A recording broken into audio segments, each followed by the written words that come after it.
Racewatch 12 with Cade Heidemann is brought to you by Builder Service and Menke GMC Mazda. No racing to report on this week, but if you watched the Clash, you would have seen some new names and some new cars. This week, I'll be covering all the major off-season shifts and teams across NASCAR.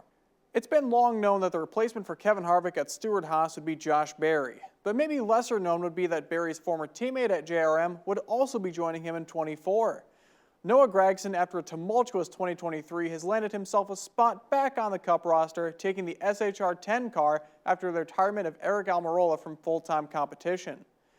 A lot of eyes have been on Stewart-Haas this year. As an organization, they have won 2 championships as well as 69 races, and yet in 2023, they were a first-round exit and went winless. This year, the deck is stacked even higher. With the loss of Harvick and Almirola, all 4 drivers on the team now have 1 win combined. Team owner Tony Stewart said, quote, "It's not that we don't know how to do it, it's just a matter of putting it together," unquote. Stewart remains optimistic for this year, but said if they get the same results, major changes will be implemented. Trackhouse this year has been making some big moves and developing new drivers for the future, but none of those names are explicitly driving for them this year at least. Zane Smith has been talked about already as making the leap from trucks to Cup, taking on the 3rd Spire entry in the 71 Camaro, all this while being loaned out by Trackhouse.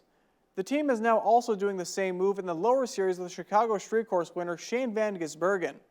After winning a race in the top division in his debut race, Shane and Trackhouse put together a deal to invest in his possible future as a full-time Cup driver.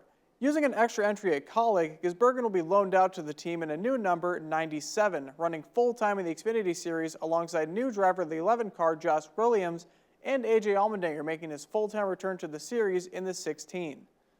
While Joe Gibbs Racing may not be making moves on their Cup roster, their Xfinity roster has changed almost entirely.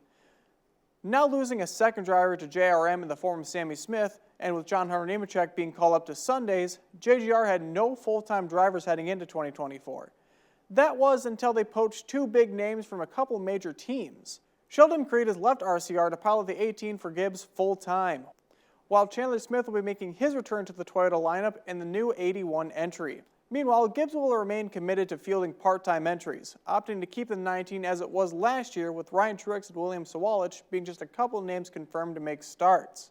The 20 car will also be sticking around, with John Hunter Nemechek expected to make a few starts in the lower series, as well as being Eric Almirola's part-time ride in 2024.